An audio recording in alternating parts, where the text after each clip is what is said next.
पक्षियों की जिंदगी में सफर तो होता ही है, कभी इस जंगल तो कभी उस जंगल। ऐसा ही हुआ चिड़िया, कबूतर, कौवा, कौवी और तोते के साथ। उनके जंगल में सूखा होने के कारण वो अपना जंगल छोड़कर दूसरे जंगल में जा रहे थे। मैं तो अब बहुत थक गई हूँ, मुझसे तो अब उड़ा भी नहीं जा रहा। चिड़िया बहन, अब हमें और कितनी देर तक उड़ना पड़ेगा? अब हमारी मंजिल बस करीब ही है। हम शाम होने से पहले पहले अपनी मंजिल तक पहुंच जाएंगे। अपना जंगल छोड़कर किसी दूसरे जंगल में जाना बहुत मुश्किल होता है। तोते भैया, हमारे पूर्वज भी ऐसा ही करते थे।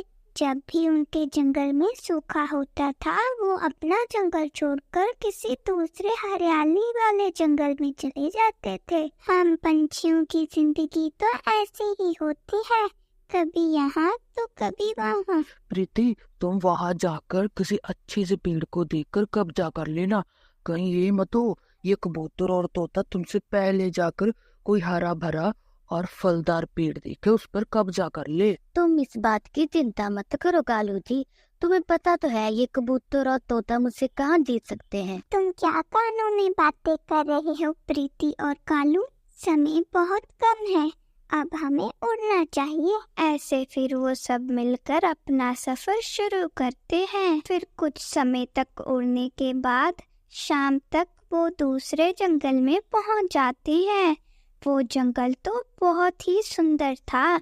वहाँ पर बहुत सारे हरे भरे पेड़ थे और भोजन भी बहुत सारा था। पक्षियों की आवाज आ रही है, क्या तुमने भी सुना? ओए सूखे पेड़, अब देखना वो सारे पंछी मुझ पर ही अपना घोंसला बनाएंगे और कोई भी पंछी तुम्हारी तरफ देखेगा भी नहीं, क्योंकि तुम तो शक्ल से ही बदसूरत दिखते हो और ना ही तुम पर कोई फल है। तुम तो पूरे सूखे हुए हो और सारे पंछी मुझसे बहुत प्यार करेंगे, क्योंकि मैं बहुत घना और हरा भरा हूँ। मुझ पर तो मीठे मीठे आम भी हैं। तुम्हें अपनी हरियाली पर बहुत घमंड है ना? देखना, गरूर का सर हमेशा नीचा ही होता है। कभी ना कभी मेरी भी शाखें फूटेंगी और मैं तुमसे भी ज्यादा सुंदर होऊंगा। ये सपने तुम कई वर्षों से देखते आ रहे हो। देखना, ऐसा कुछ नहीं होगा।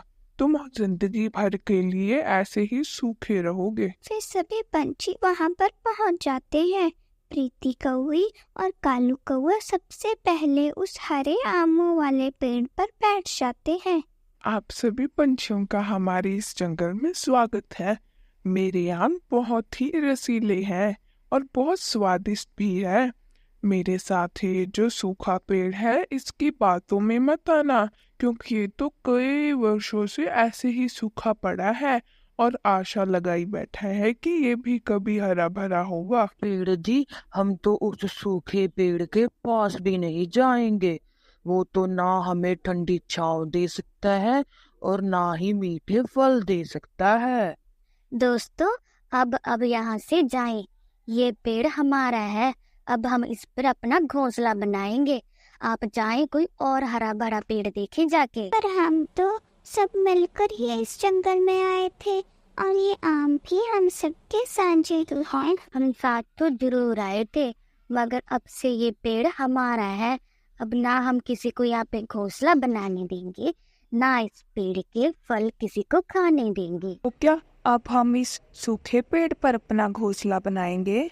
दोस्तों, मेरी लंबे समय तक किसी ने देखभाल नहीं की थी, इसीलिए मैं सूख गया हूँ। अगर तुम मेरी देखभाल करोगे और मुझे समय पर पानी दोगे तो मैं भी हरा भरा बन जाऊंगा। इस गंदे और सूखे से पेड़ की बातों पे मत आ जाना, ये तो झूठ बोल रहा है। आप जाएं और किसी और पेड़ पर अपना घोंसला बनाएं। जी, हमें इस पेड़ की बातों में सच्चाई और प्यार नजर आ रहा है।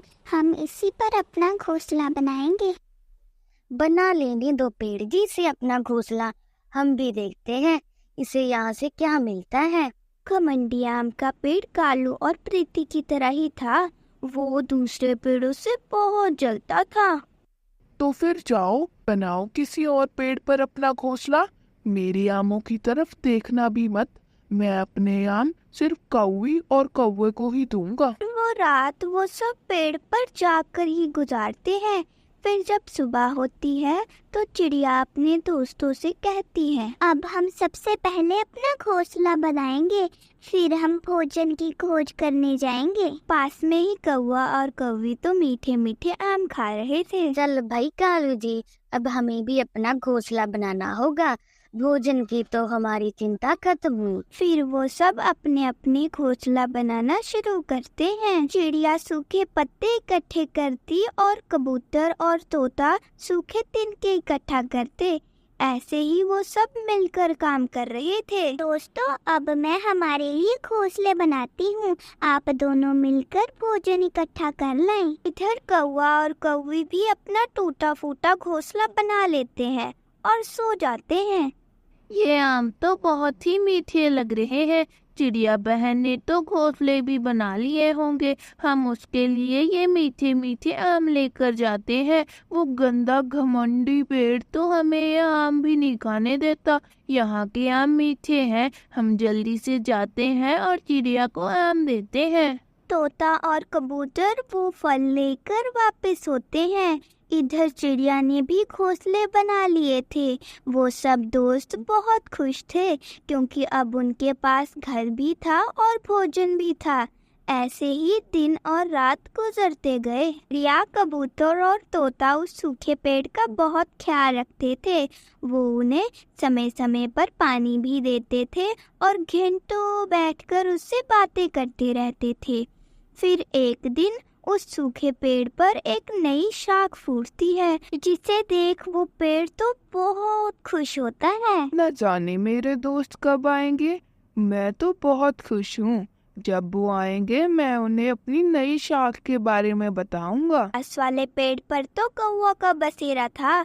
उस पेड़ पर मीठे आम थे। वो कौवे उस मीठे आम को तो खा लेते थे, लेकिन वो उस पेड़ की जरा भी सेवा नहीं करते थे और ना ही उसे पानी देते थे। कौवो, आपने मेरे मीठे मीठे आम खाए लेकिन मुझे पानी नहीं दिया।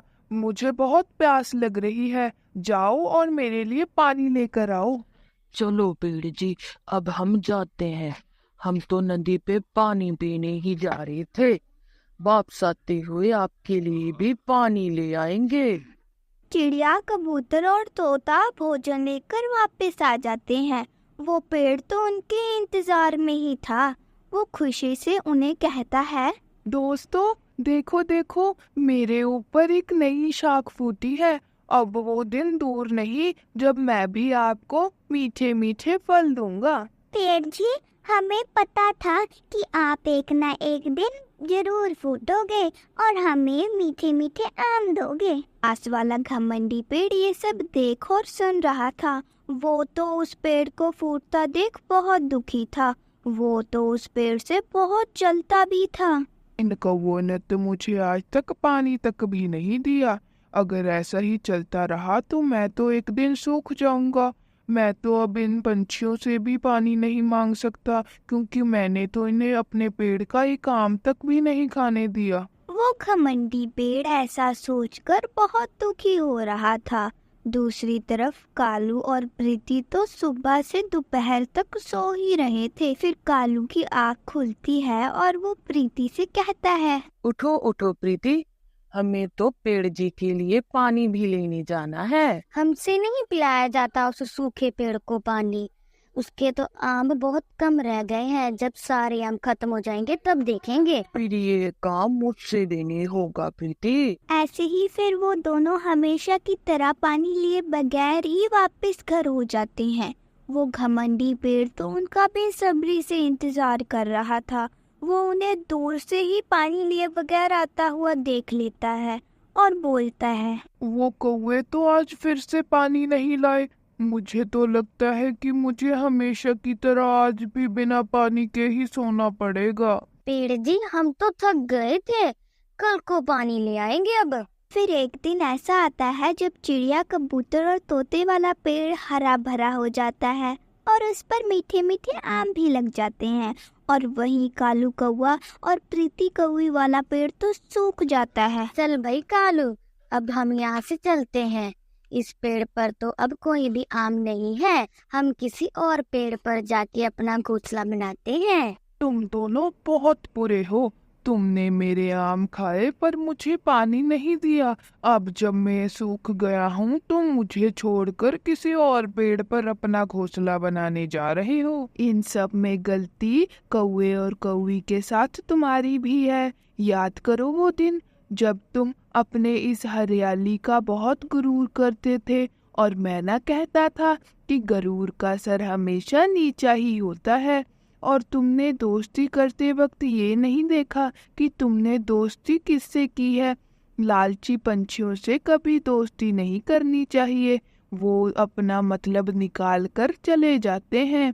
अब तुम जिंदगी भर ऐसे ही सूखे रहोगे। तुम मुझे कहते थे ना, अब देखो जो जैसा करता है उसके साथ भी वैसा ही होता है। चिड़िया, कबूतर और तोता अपने दोस्त की नई जिंदगी पर बहुत खुश थे। वो सब मिलकर उसके लिए गाना गा रहे थे। प्यारे दोस्तों, आप सबका बहुत बहुत धन्यवाद। आपकी वजह से हमारे इस चैनल पर 1000 सब्सक्राइबर कंप्लीट हो गए हैं। आप अपना प्यार इसी तरह बनाए रखना। प्यारे दोस्तों, अगर आपको ये हमारी कहानी अच्छी लगी तो हमारे चैनल को सब्सक्राइब करना मत भूलना। वीडियो को लाइक, शेयर, कमेंट जरूर करना। धन्यवाद।